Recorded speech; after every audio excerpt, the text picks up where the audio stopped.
Welcome to Out of My Mouth, the program where raw thoughts meet unfiltered conversations.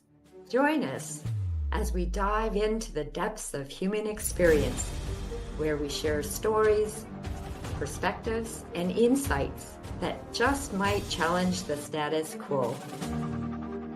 Get ready to laugh, cry, and ponder the world around you like never before. This is Out of My Mouth.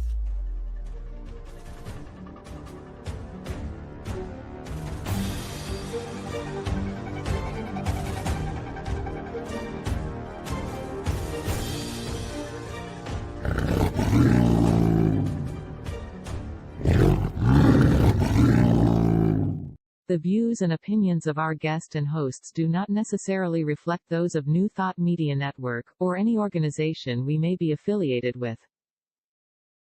Here at New Thought Media Network, we welcome freedom of speech and courageous conversations. There are many topics that can be difficult to navigate. Challenging the status quo and engaging in lively debate is important to expanding our understanding of one another, and life in general. Creating a peaceful world doesn't happen because no one disagrees, it happens from a willingness to understanding one another. In our programming, we strive to expand consciousness and assist people in creating remarkable lives. Your comments are welcome at info@ntmedia.org.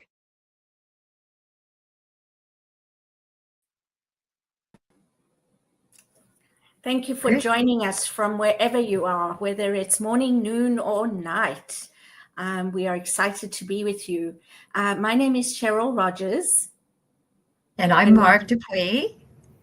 And our beloved Barbara Schreiner-Trudell has okayed with us to share with you that she has just had back surgery and is doing very well. She had it on Friday and she's already had a little walk and sitting in a chair. And I know, absolutely incredible. And she's doing well and sends her love. And just know that she is with us in spirit and she probably will be watching. So, awesome. Hi, Barbara. Yeah. Let us open with our land acknowledgement. So I invite you just to hear these words and to embrace them. In the spirit of reconciliation and peace, we are grateful for the opportunity to meet on these sacred lands. We thank the generations of people who have taken care of this land for thousands of years. We recognize our oneness. We realize our history. We choose to create a new reality. We are one. Miigwech. Today, I'm so excited to meet Amanda. Amanda and I met. She is my osteopath and massage therapist. And I'm getting goosebumps just because you're here today, Amanda. Amanda has been on a road to recovery for the past 10 years. Abstinence from alcohol and drugs. Today, she will share the spiritual experience that led her to AA and finally quitting it all. And just happened to marry with Cheryl's talk today on evolution. So welcome, Amanda. You've been open and shared your story with me a few times. So thank you for coming on today. Thank you for having me. I appreciate it. Welcome, Amanda. Thank you. Yeah. Mm-hmm. So I know we had Trevor here, your husband, a few months back, and I believe you may have met him at AA. Is that correct? Yes, correct. We met, I guess it's going on 7 years now. 7 years ago we met, and we just got married in 2023. Yeah. Awesome. Yeah. Awesome. Wonderful. Yeah, definitely something. Oh, sorry. No, we go back and forth. I was going to say definitely something that I was not expecting from the program. Like, I remember having these thoughts of what AA, like, just, it wasn't what I thought. I was not expecting to meet like an amazing group of people and have like lifetime friends and let alone a husband. That was definitely not where I was. when I think about myself going into that. So before AA, what did you think about AA? What were you expecting? I think it's kind of like the typical things that I've heard people talk about. I don't even know that I could recognize right away that I was an alcoholic, I would say, because I would have assumed I'd be like under a bridge somewhere, like paper bag, like, just the like traditional crazy thoughts. And I would have thought, like when it first kind of like came into my vocabulary or hearing the term, I would have thought it was just like a bunch of old men sitting around and that I would have nothing to relate to, and kind of like a miserable sort of existence. And I think it's actually a country song right now. I don't know who sings it, but I think they're kind of making a joke about like staying out of AA. And when I hear it now, I'm almost like, you know what? It was actually like the greatest gift I ever had in my life. And it's actually a blessing, and it's probably the best place to be. And it's like slightly offensive, but like, I know it's the song is just the premise about a joke, but I think like how opposite of what I originally thought. And maybe that's the case for most people who haven't had to go down that road, I guess. Right. But yeah. Mm-hmm. Mm-hmm. So you met Trevor at AA, Yeah. and I think I know the answer to this, but I'm going to pose it anyway. So your paths have been exactly the same because you both struggle with addiction, right? One would like to think so, but yeah.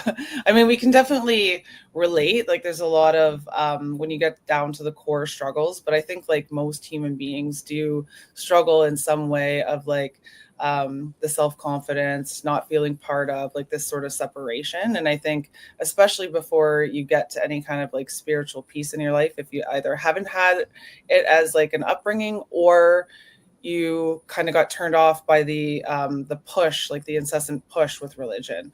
But anyway, aside from that, I think we could definitely relate on a lot of things for sure. And I think that was helpful. And I know for myself, once I got into the program, it would be really hard for me, I think even now, like to be with somebody who was a drinker or was in that sort of lifestyle. So with him and I, it's just, I feel like we're just on the same page. We're like the same age. We have, it worked out really nicely. But in your group, I guess where I was going, within your group, including with Trevor, right? Although you both have struggled with addiction or used to, I'm not sure how you would phrase that, Amanda, but you don't have to have the same path to benefit from the program. 100%. Yeah. Or the same addiction, right? Yeah. And actually there's times too, like, I might be in a meeting and then you hear someone's story and it's kind of like, oh, wow, like their story can seem more traumatic, like more events took place that might seemingly be more traumatic than my story. Mm-hmm. But it's not to negate the fact that I still had those feelings, or each individual like in life still has an event that would still evoke feelings. So therefore there still can be trauma that isn't necessarily as extreme as one or the other, but like your experience with it, I believe is what really is what we're trying to help, right? Right. Yeah. To acknowledge and to shift. Yeah. So tell us a little bit about your journey. Okay, I'll try to okay. So as a child, I can honestly say like my mom did the best that she could, but I did grow up early on without a father. So he was not in the picture. And my mom and I were very close. But I always felt different. I always felt I had a lot of anxiety from a very early age. At that time, I didn't have, a method or ways to really understand what was happening for me, or like explain what was happening, or to try to work through that, but it showed up in what seems to be like obsessive compulsive sort of behaviors, rituals, like things that I would have to do daily all the time. Like things had to be in a certain place. Like I would get very worked up if there was like dirt on something. Like I was just very, very particular and like rigid. And yeah, and I remember at a very early age, because I still would have been grade school, that some of this stuff was very debilitating because I felt like I was very boxed in this very small section that was like okay or comfortable, and I'm just always trying to find ways to be okay or comfortable. And yeah, and I mean that just carried on until yeah, I mean it just sort of continued. It sounds like anxiety built on anxiety. Yeah. And not necessarily, and it's so hard to explain, right? Because a little example would be my mom, like we would go shopping for clothes, let's say. And if like I would be very sensitive to certain materials or the way pants fit, or you know what I mean? I was very particular. And if I didn't like it, then, but she didn't understand that it would invoke like an actual reaction in me, you know? And then she would get upset with me because it's like, well, I just bought you this. How come you're not wearing it? And it's like, well, because I don't like, you know, but I didn't have the tools to speak up. And then because she would get upset with me, and then I would feel guilt and shame, I would just kind of shut down. So I would never actually like speak up and tell the truth. And I feel like, and I'm not just saying like, she was a very lovely person as well, right? But you know, as a kid, I don't have those tools. I don't know how to speak up. So I became very early on a people pleaser, and I never wanted to ruffle feathers, and I never wanted to, you know, like have a voice or say anything. It's like I wouldn't want someone to be mad at me. I couldn't explain all the odysseys that were like going on for me. You know, I had a great pair of rubber boots that I love so much. They were like, I remember them very clearly because they were rainbow and they had a heel that was just like clear. And I wanted to wear them so bad. But the fact of having dirt on them disturbed me so much that I could not wear them outside. So, you know, another thing of her being like, well, how come you're not wearing these boots? I paid all this money for these boots and you're not wearing them. And it's like, and because it sounds ridiculous, it's like, and she couldn't understand and she couldn't relate, right? No. So she wasn't able to respond in the way you needed because that wasn't in her vision, in her wheelhouse. Yeah, exactly. And then a single mom and not having a lot of money, you know, so it's like all those sort of layers on top. She did get remarried when I was young. So I have a stepdad and I have a brother and sister from that. So that's really lovely. But again, I still feel like that was still, I'm a little bit different, right? I have a different dad who's never in the picture. Like he's actually their dad. Like, even though they all showed me like love and attention and I had grandparents that cared, there was just always this separation for me. Both of my parents, like my stepdad and my mom, were raised in very intense religious. Like my mom's was a Baptist and my stepdad was Brethren. So both of them, when they got together, like after my mom divorced my biological father, they were not having religion, like any part of it, like for me growing up. But I did get some access to it, like when I would go see my grandparents and things like that, or I'd go to summer camps that were like Bible based. So there was still some like exposure to it. But again, I would go to these places and I always felt different and an outsider. And, you know, because my family wasn't part of it, I'm just like this person that's not really part of the group, the community. So I never really felt a part of anywhere. And then I think, you know, there would be some teachings that kind of stood out that always had like a fear and control sort of based, or things that just didn't really jive with me or make me feel good, because I don't want to do all of my, just the guilt and the shame of things, right? Just not enough conversation, you know, about different things. So, So that led to? Pardon? That led to the next step. What happened after? Okay. So, What took you to AA?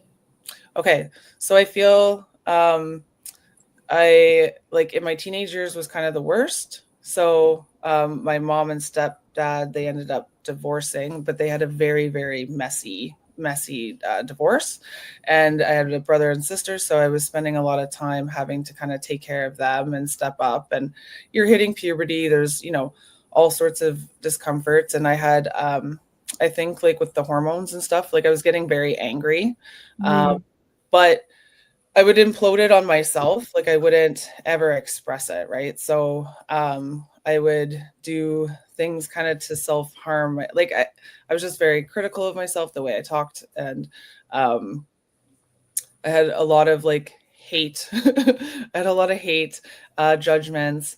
I used to wear like really, really dark makeup, like mask essentially. Mhm. Right. And just go through the world with like, don't fucking talk to me sort of attitude. And, not I remember actually I used to work at Pizza Hut in high school, and like my the owner of the place like had no idea why I was still working there. And it was like I was actually the hardest worker. So I had this one lady, Lynn, who kept me working there because she's like, she's the only one that like answers the phone, does all this work. But I was absolutely miserable, like not good customer service. I was terrible. Like I was absolutely not hiding it.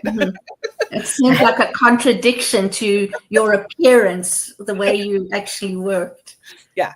So I was just not happy, and I had no outlet. And then with my parents' divorce, like it just was getting uglier and uglier. And my mom was actually like cheating on my dad, and she had brought the guy there. And there was like times where I would be in the streets, like I'm not joking, like police called and craziness. And then when they did finally split, my dad ends up dating a girl who's 5 years older than me. Her mom used to babysit like my brother and sister, and I worked with her because my dad has his own little like New York fries business, and I worked with her. Like she was actually a friend of mine. And then now she's moving into the house. Like it was a shit show. So yeah, I didn't have anyone to really talk to, or like I didn't even know that was a thing, to be honest, though. Like talk about stuff. I just kept it all sort of like inside, and then overtly being a really rude individual. And everything kind of set me off. Like I felt uncomfortable all the time. So yeah, then into my there was another thing too. But if you want to have any questions, you can ask me for When did you start medicating? Where did you start medicating yourself? Good. So high school, it was actually not too bad. Like I had like some little things here and there, but at that point I was still working pretty hard. Like I had my job and I had school. So I was focused on that. And then I think it was just outside of high school. I ended up, just delving, like meeting some friends and delving more into drinking, and drugs would be around. Like all my friends in high school did do drugs, but I wasn't at that point at all. I was kind of scared. I was scared of it. And then one of my friends that I met in my early 20s, like she introduced me to ecstasy. Like this, like I had been drinking a bit, and then I would just like black out all the time. Like I drank really quick, like right away. And that just seemed to be like, I think even the first time I drank, it was a blackout. And I was like, this is the best experience ever. Like, yeah. And then she introduced me to ecstasy. And then I remember it like changed my whole life, because I was like, oh, I can have fun and I don't have to be in a blackout. Like, this is amazing. Yeah. I think actually I was at a wedding when I was 14, and then had drank the wine off the table. So that was probably one of my first experiences with it. And it wasn't even intentionally to get drunk or anything. It was just, I wasn't thinking, I was drinking it. And next thing you know, I'm like so drunk. And I do remember being like, oh, that was awesome. Yeah, I love that. Can't wait to go there. Yeah. So what did you love about it? Oh, the freedom. Like I was telling you earlier, when I felt so boxed in with all of the rituals and the anxiety and all these like things that I felt like I had to do, I Mhm. had no freedom. And it was pretty much instantaneous. Like the second that I had a drink, like all of it was gone. It was like suddenly I had no cares. And I think Right. that to me was Took away your inhibitions. the greatest gift at that point. Yeah. Yeah. Yeah. Yeah. Okay. Freedom is what it felt like. Yeah. Yeah. Okay. Mhm. So how long did that go on for before you realized, or something happened that made you think that this is a problem? I probably until when I started to actually make some changes, I was 31. Mhm. So yeah. So I would say I really started drinking heavily 18. So like just outside of high school. So 18 to about 31. And then in that time it escalated intensely with like drugs and stuff like that. And becoming like constant and all the time. And so then late 20s, I was in a relationship that was pretty toxic. Like we're both like hurt people, and the good was good, but the bad was like pretty intense. And I think that was like he would say to me all the time, like that I need to go to AA, like put it on me. But so at that time, it wasn't necessarily doing it for the right reasons. So I had like went to a meeting, and I just wasn't. Yeah, it was kind of like what I thought, like a bunch of men in a room talking. Yeah. And then one of my best friends, who I actually met in school for massage therapy, she's about 5 years older than me, maybe 4 years older than me. And she had a pretty intense upbringing as well, but she had always been on this sort of spiritual journey of like bettering herself and evolving. And she had a lot of patience for me because I could be pretty intense sometimes. And I'm sure it was hard to be my friend at that time. But she actually led me to a workshop that she wanted to go to that was held in Ottawa, and it was called The Awakening. And so it was like a weekend workshop, and she wanted to do it for herself. But I also think that she really saw just where I was. Because at that point, I do remember being like, something has to change. I'm so angry. I'm so upset. Like, I hate everything. I don't want to live. Like, I just can't, like, just the contraction, right? Like the contraction, absolute, like, but not knowing where to start. It's very hard to know where to start. And not having a lot of money either, and just having no idea what to do, because all I know is it's not working. And that's all I have. So this workshop, yeah, it blew my mind. Like I actually had a full-blown spiritual awakening at this workshop. And it just, and I think it was just enough to like unveil, like take an, how the onion, but it like, it released enough to be like, holy fucking shit. Like, thank you, God. And I truly do believe that, like, yeah, I was led to do that. I remember we had to drive there, and on my way, I almost missed it because I drank the night before and I was puking the whole way there. And I wasn't somebody that puked a lot when I drank. Like I did drink a lot, or that I recall. Let's just put it was possible. But and we're driving there, and the whole way I have to stop because I'm vomiting and vomiting and vomiting. And it almost made me think of it was already starting to release, right? Like the stuff was already starting to come out. Yeah. Yeah. And yeah, it was a pretty profound weekend. Right. So yeah, please share with us if you can what the shift was and how it took place. Yeah. Okay. Yeah. So it was kind of cool. So the workshop itself is a spiritual based workshop, obviously the awakening. I don't think I even gave it any thought as to that was what was happening, but we started in a circle, like similar to how AA will do. And I was very uncomfortable because now we're going to have to like share parts of herself. And I was like, oh my God, like I don't want to be here. And like I said, heavy makeup. I was even sitting in the chair, like holding myself, like not open at all. Right. But one thing I did notice, and it was cool because over the weekend they had all sorts of different exercises to kind of do this exact thing, like release things and work through and be interpersonal. Because I think the thought is that most of the most, if not all of the traumas that we've experienced in life is to do with relationship with other human beings.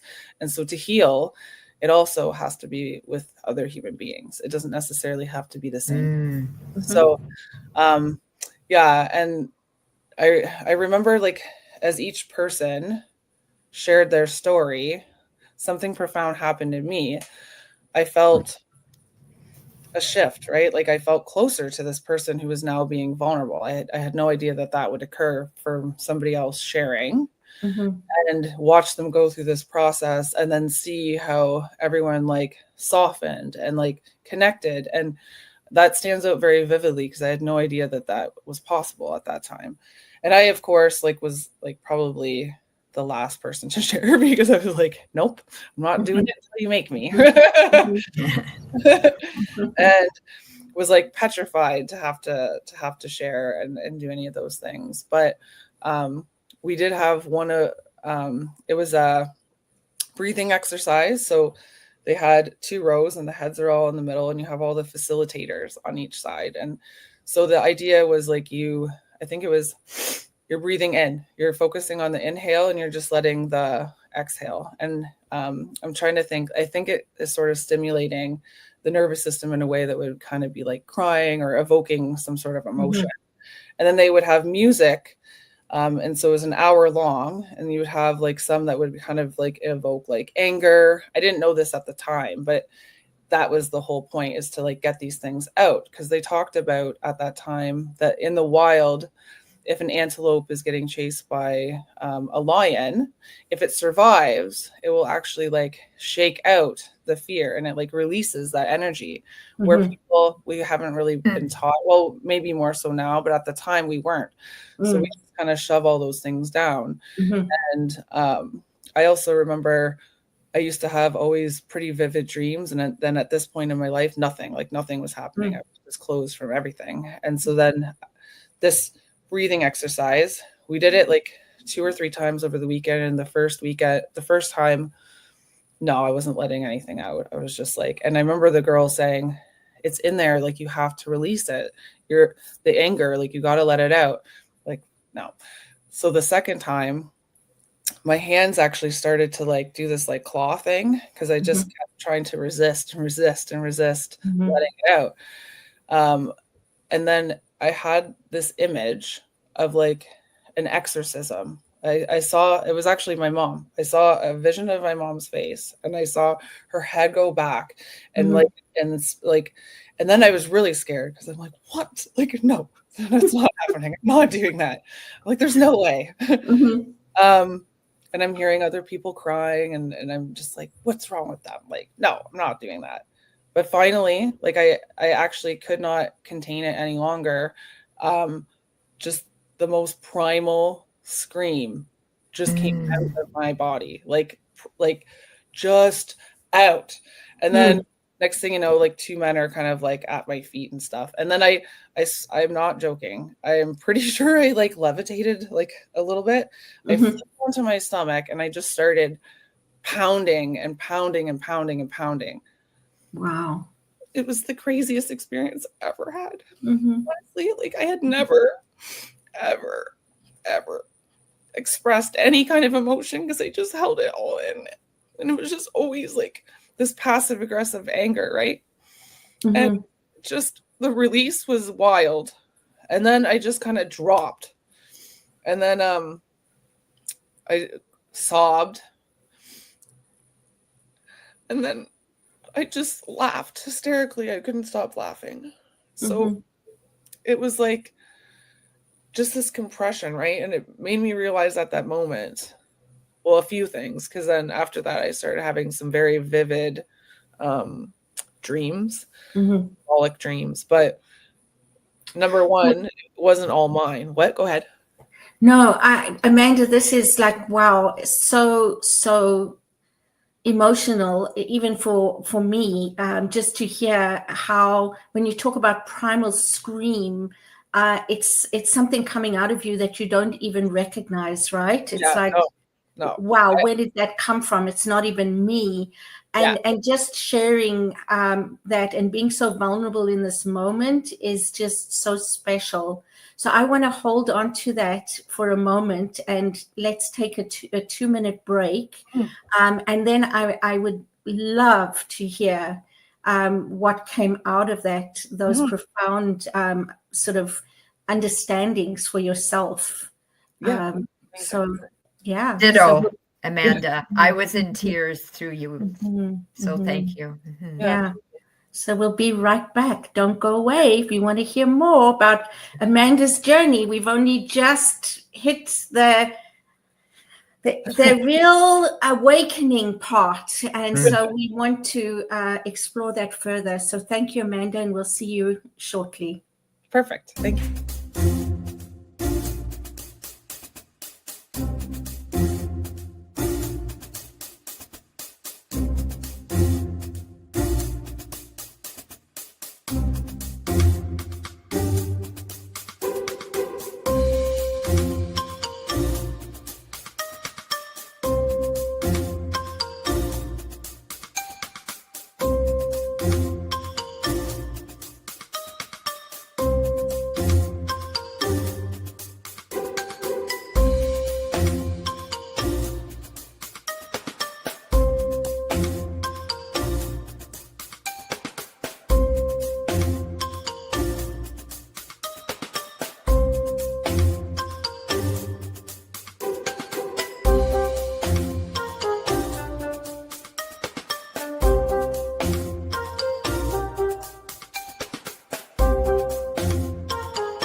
Please help us say thank you to our organizational sponsors, including the Hepperlin Foundation, Affiliated New Thought Network, International New Thought Alliance, Science of Mind Archives and Library Foundation, Center for Spiritual Living Denver, Center for Spiritual Living Midtown, New Thought Philadelphia, Planned Happiness Institute, Summit Center for Spiritual Living, One Heart Retreats, Center for Spiritual Living on the Lake, Unity Spiritual Center, Kitchener, Om Center for Spiritual Living, La Mesa, Satya Center, Center for Spiritual Living, North Jersey, Unity of Savannah, and Center for Spiritual Living, Seattle, as well as all of our individual donors.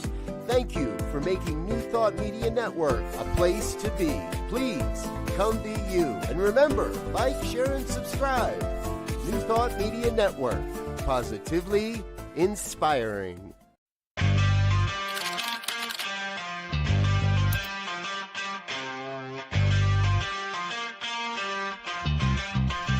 New Thought Media Network. We are a global broadcast network of positive music, media, and entertainment, inspiring humanity's evolution along the journey of enlightenment and creating a world of love, peace, empowerment, and prosperity for all. New Thought Media Network, positively inspiring.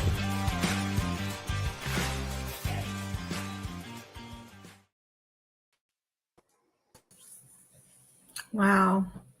So, Amanda, just before the break, you reached, I think, what I would call a pinnacle of sharing your awakening at this spiritual, I don't know if it was a retreat or conference, a retreat. And what I heard you say is that as much as you appreciated and deep down knew that something had to change, you fought it like crazy. You were like, nope, I'm not letting this happen. I'm good with hearing, and it's wonderful to see everybody sharing and softening and being vulnerable, but not me. And then something took place that you didn't expect and that you couldn't control. Yeah, definitely. So I'd like to, Amanda, to expand on that. But first, I want to say, to this day, I go to counseling once a month and whatever, and I will get to a point in the counseling session where I feel like I'm going to release something other than words, and I shut her down. Yeah. So maybe I could go to that that retreat, but I don't want to. I know. Yeah, it's scary shit. Yeah, So scary. absolutely. And good for you for taking the risk and for being there. And so I am so curious to hear the rest of that story. Yeah, thank you. Yeah, so after the release actually happened, and what I was realizing, and and a bunch of things, like I feel like it just opened Pandora's box essentially, right? Like, because all of that was just pressure pushing. So with like the anger being like, it's kind of like the guard dog, right? So it's like I spent most of my life, because I was trying to protect that vulnerable, sad person that was inside, that was hurt, right? And then the tears, like I had never let myself cry ever. I had not let myself be upset. And then the joy, like when I was laughing in hysterics after, because I was like, this is so strange. But it became very apparent that it's suffocated underneath it, right? It's like the garbage disposal. It's like if you're Like not a release. and you're not letting it, your joy is not going to be there, because it's pushed. It's like so deep underneath, right? So yeah, it was fascinating to see like how that actually works. And it's like and then also with like that vision of my mom and the exorcism, it was a fact that it wasn't just mine that I was carrying. So it's like when I hear this multi-generational trauma that gets carried on, it became very apparent that this isn't just mine, right? It was, and it's not a blame. There's no blame here. It's just that everybody does the best that they can. And I was also carrying her. She also had similar struggles, and she never talked about it, and she dealt with it all on her own. And so naturally, it's like I absorbed some of that. And she was in a pretty traumatic experience, like while I was in her womb. And I also believe that there would probably be part of that as well. Like your state and everything while you're pregnant must have something to do with that. So, and I remember like at the time too, and I always had this reoccurring dream of a lion. I think I might have told you this one, Marg, I can't remember, but it would be this lion that would like show up in my dreams, and I'm like, what the hell, like scared shitless. But also like a lion to me represents like strength and power, and I was not in a good spot to ever confront that. So I would be like fearfully trying to hide. And he wasn't actually even doing anything other than strutting down the street. Was he supposed to? Probably not. But I'm like, out of there, hightailing it out of there. My mom's a Leo, like so I was like, that's interesting too. And then we got to confront the lion in my dream one time, and just express like, you know what, man, you're freaking me out. And it just said that's not my intention, and yeah, I find the symbolic, all of it, like very cool, like how it's all connected.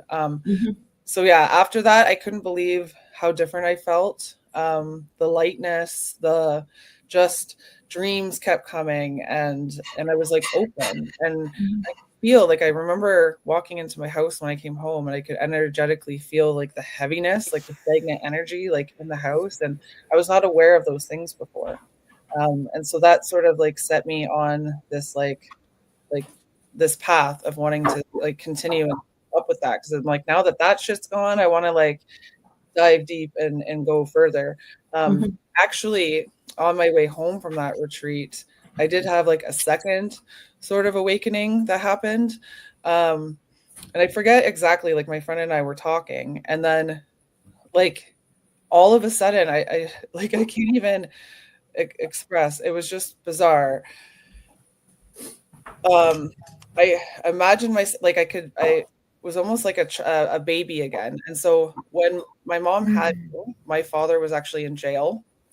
So when I was about 3 months old, she had to go visit him in jail, but her parents did not know that. Like they thought he was in the army, the military, but he had actually got fired and sent to jail because he like whatever.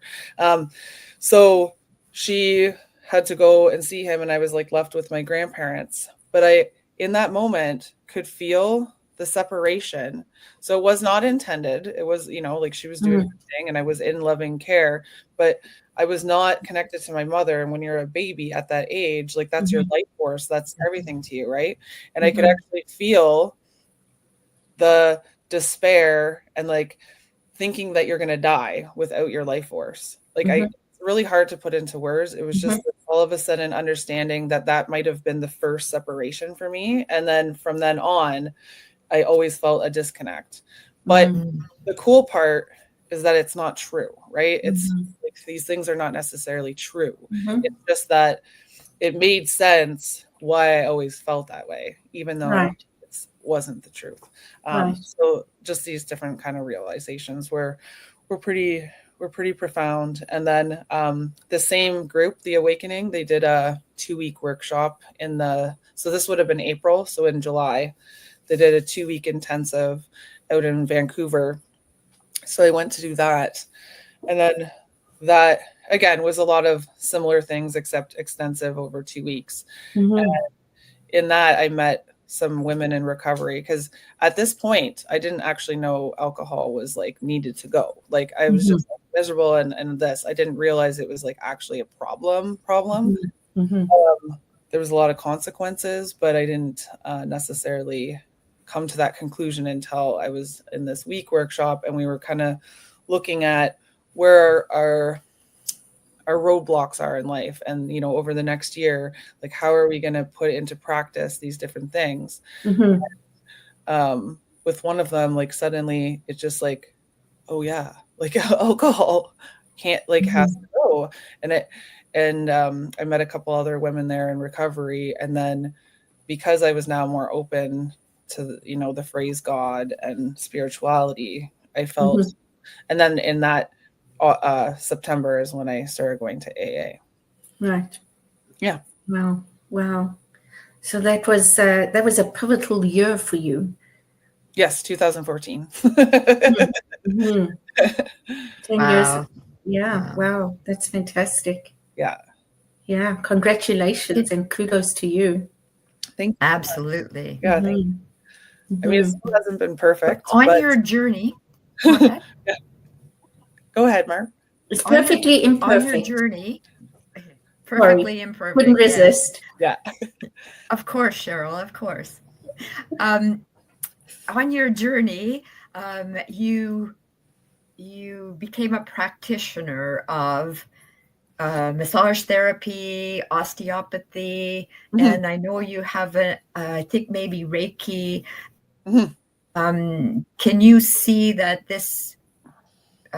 these energy therapies marry in with your awakening? Can you intertwine them and share with us? Yeah, I feel like, because fully it's like mind, body, spirit, right? Like the health and the healing. And I feel like when I am working with my clients, like it's not my job, I'm not a therapist in that sort of way, but I do feel like, there's a lot of conversations that come up. I love the connections I have with my clients, and I feel like if it's required to, like, I don't always go into like deep information about myself, but when it is necessary or it might help somebody, it is like I'll share different pieces of myself. But I feel like my experience definitely helps me understand all kind of walks of life and where people can be coming from, and the struggles. And I feel like it's definitely all connected, because there's postures that also occur when you're like in these struggling, like, states, the way our body carries it, our muscles hold, there's that, what do you call it? The psychosomatic releases that can happen with people. And I've had that happen a few times, different things. I try to always hold like a safe, loving space with everybody that comes in, because I want them to feel that this is their time. So it's like, not only are we doing the body mechanic work, but, whatever they need to talk about or release on all levels, it's like I'm open to, because I want everyone to feel better and to work through the traumas and the struggles, for sure. Right. To release them on different levels. Yeah, definitely. Yeah. It's like after that, it was crazy. Like I stopped wearing the makeup. Like, Mhm. not like it wasn't even intentional. It was just You didn't allowing, need it. yeah, just allowing myself like slowly to be seen, you know, differently, and like tap more into the authentic part of myself. And Mm-hmm. 10 years later, I mean, there's always work to continue to do, and I'm striving to constantly continue and go deeper and, you know, continue to evolve. That's all I want. But I feel like I am the most authentic version of myself today than I ever have been. Beautiful. Beautiful. Awesome. Mm-hmm. Awesome. Yeah, I think that's what we most of us anyway, that are on this, aware of being on this journey, continue to evolve and work on ourselves and go deeper, and just build on that experience that brought us here today. And so how do we use that in a way that not only benefits us but can benefit others as well, which is what I hear you doing. Yeah. Yeah, I think Beautiful. it's really important. So what drew you to become an osteopath? Well, when I was in massage therapy school, I had an instructor there who was an osteopath, and I was just in awe of him always, because he just had just a way of like knowing a lot of stuff that I was pretty sure I wouldn't know in the 2-year program that I was in. So I always had it in the back of my mind. But even funny enough with massage, it wasn't something I had thought about. I knew I wanted to help people, but I felt guided to do that at that age, because I was still in a very angry state when I started massage, and I had a lot of struggles in school because of my insecurity, like not liking to speak in public, or like the first part of my life I spent as a spectator. I wouldn't, put myself out there. I was always like other people do it. I'll be the observer. I didn't experience, or so it was a struggle for me. And it was a struggle to connect to people sometimes, because I was so upset all the time. And but now I understand why I'm in it. So it's actually kind of funny, because I was like, I don't know why I'm in this, like, but I felt like I was supposed to do it. And I remember like, I don't know, like, why, like, yeah. But I'm so thankful you are. Thank you. I do. I've been writing down some of the things that you have said, like there's some life as a spectator. Wow. That is very, not profound, but educating. Like, yeah, I want to use that term. Yeah, that shows your awareness of how you were and what was happening inside of you, and you spoke about the different parts, like your anger is a part of you, the little girl that was hurting, that the anger was protecting, is a part of you. And we all have these different parts that we sometimes don't even acknowledge are there. And I don't know if you know of oh my gosh, can't think of his name right now, but he I'm busy listening to his book about the different parts in ourselves, and having a conversation in ourselves, and bringing these parts forward and having a conversation with them, in order to acknowledge them and to assure them that now I'm not that little girl anymore, right? I'm this 35-year-old woman, and I can take care of you. I've grown, and so that's also another part of this profound journey, is recognizing those parts, and why they even exist, so that we can actually assure them and let them go. Yeah, I love that. I love how you put that, as well as something I'm trying to embody as well, is not necessarily labeling things as good or bad. It's like, I'm actually, with that anger and everything, it's like, it was just a way to protect, right? It's like, how do you, Exactly. it's just your body to protect yourself. And so then even gives me gratitude too, because I'm like, well, thank you, thank you for for trying to do that for me. Exactly. And love all the parts, right? Because it's Yeah. like truly they all exist for a reason, and Yeah. they all have a purpose. So it's Yeah. it's not necessarily good or bad, but as we evolve as human beings, we have healthier ways to express anger, and we Exactly. recognize Yeah. stuff, so it's not like how I had it, where it was like I had so much garbage pushed in. It's like I can now have the tools or the people to talk to like let things go, and it's Yeah.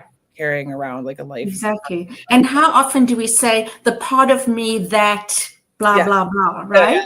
Yeah. Right. So Yeah. the book is actually called Greater Than the Sum of Our Parts. Oh, And it's by Richard Schwartz. oh, that's nice. That sounds like a good one. And I listened to it on audio and Audible. Yeah. And in the listening of it, there's meditations that he takes you through to bring these parts forward and recognize them and have conversations with them. So you just Richard C. Schwartz, SCHWARTZ. Cool. I'm gonna look that up. Yeah. And so just you reminded me about that when you were talking. So yeah, it's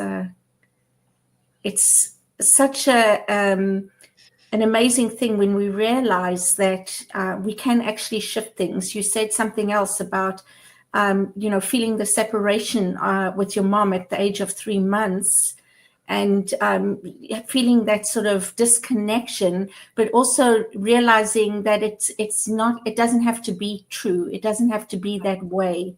And I think that's part of our evolution as well, is realizing that we can change the story because we give it meaning, right? Everything we talk about, we give meaning to it and talk about it in a way that we are expressing ourselves in this moment. But in a week's time, I might look at that like you did and say, oh, that's what that was about, right? I think staying curious, right? So I was like listening to something also on Audible recently that was talking about fear, and it's like, you're going to have fear. It's we're not going to live our lives without fear. I mean, fear is also survival as well. It's like we would probably die a lot earlier if we didn't have some sort of fear, right? Yeah. But now it's like I can be more curious about it and like observing, like, oh, I am noticing I have this now, and that's okay. But I can still step through whatever it is anyway, right? It's like I lived a life very debilitated by it because I was afraid of everything, like the anxiety, the fear. And it's like that stopped me from living. And it's like, I don't want that anymore, like, I mean, that was so long ago. And now I feel like I experience a lot more things, but I can still have that tendency, like every now and then, it's ingrained for a long time that I can be the observer again and not partake. And it's like, so I try to make a conscious effort to step through and keep showing up and do the things anyway, because there can just be such beauty behind that. And new experiences, it's like nothing changes if nothing changes. So you got to do something different, right? And like beauty that is within the universe, and every day waking up and just honestly being like so grateful that I'm here, that I have all the things, but just to even get to have these experiences, because without one you don't have the other. It's the totality of it all. It's like it's very important. Exactly. We live in a world of duality. Right. And so recognizing that and accepting it and embracing it all, and really looking at how are we reacting to it, which is really the power that we have, right, to shift it and to move it along. So I love that. And that's what you meant by changing the story, right, Cheryl? I think I know where you were coming from, because if I were to hear what you said in a different way, okay, I can change the story. Well, no, that shit actually did happen, but I can change my perception around it, right? Exactly. So that's what you mean. Exactly. Yeah, exactly. Absolutely. And I don't know how many people have done that, but, sometimes, like, for example, recognizing nobody can do anything to me. When we're younger, it's like, you made me feel this way. Well, actually, no, you don't have the power. You can't make me feel anything, right? So shifting that story into, nobody can make me feel anything except myself. Yeah. Right. Yeah. So how do I respond? Yeah. Without that reactive response, but more proactively. And I think, like, because there are situations too, and this happens like in AA, like, with sponsorship, and we're dealing with because our whole goal is just to, like, how do we get sober, and the tools that worked for us. And there will be people who have had traumas that they were a victim to something, right? And it's not their fault. That hasn't that Exactly. they don't have a part in it, per se, because it was done to them at young ages or whatever. But what I have learned is that it's how we handle it today, right? Yes. So it's like, that doesn't make anything right from the past. It doesn't mean that it was okay. We don't have to necessarily forgive, like, that situation context, but it's like, how does that affect us today? Like, how is it blocking me from my higher power, my higher purpose? How is it showing up? It's like, if I'm living in resentment and, like, hating everything because my mom did this, my mom did that, and, like, I'm talking bad about her, and then I'm treating other people like, that's how it's showing up today. And who does it hurt? Yeah, it hurts you, right? And right. the forgiveness piece is huge as well, because exactly, for yourself, because the other person isn't even aware of all the stuff that is going on inside of you, and all the muck that it's creating in yourself and your life, right? Yeah.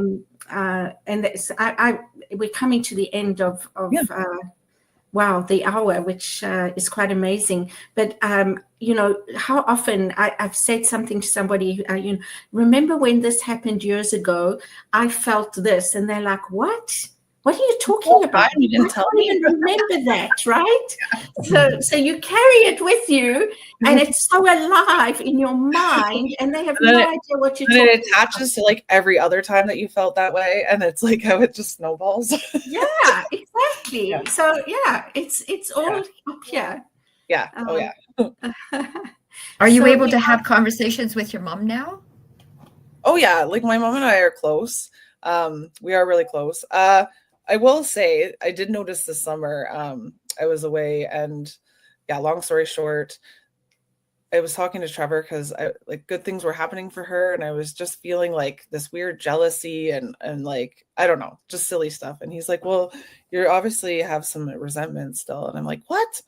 And then I had to look a little deeper, and it's like, like, I was still holding her responsible for some things, or like annoyed with certain stuff. And it's not perfect in me, but like, it's stuff that I'm aware of now. And it's like, okay. And so when that kind of feeling of jealousy, or like, again, the curiosity, it's like, why am I feeling this? Because I should be happy for her, and I truthfully want to be happy for her, but yet I'm having this other sort of thing underlining. So, at one point, having no idea about any feelings except anger, and now actually being able to be in tune with the array of different sensations that come up, it's really quite beautiful, because again, it's not right or wrong, it's just, it's happening. It just is. So another book that I don't know if you've read it, but it's so worth looking at, is Byron Katie's Loving What Is. Oh, no. Yeah, really, really lovely book. And she also has some worksheets and talking exactly about that, recognizing that and shifting it. So we are at the end of our time together. So Amanda, if there's one thing you'd like to leave our listeners today with, what would that be? I would say, like, if you are struggling, I feel like we do live in a time where there is more access to things now, but I definitely think it's, better late than never, but the sooner the better also, right? Because the sooner that you can get yourself in a situation that you can just live your life and, be authentic. And, I just, like, can't stress that enough, because it was, it was really hard to be shut down and boxed in. Right. Yeah. So reach out for help. There's always hope. Always. And it's harder to suppress things than to actually deal with them. Yeah, the amount of effort that you put into that is actually like, so yeah, it's way easier to actually be happy. Yeah. Well, thank you so much, Amanda. Thank you for being here with us. Thank you for sharing your story. Thank you, Mark, beautiful co-host, and for your presence and your wisdom. And thank you, everybody, for joining us. And we'll see you next week. So please be sure to like, share, and subscribe. And au revoir for now. Thank you.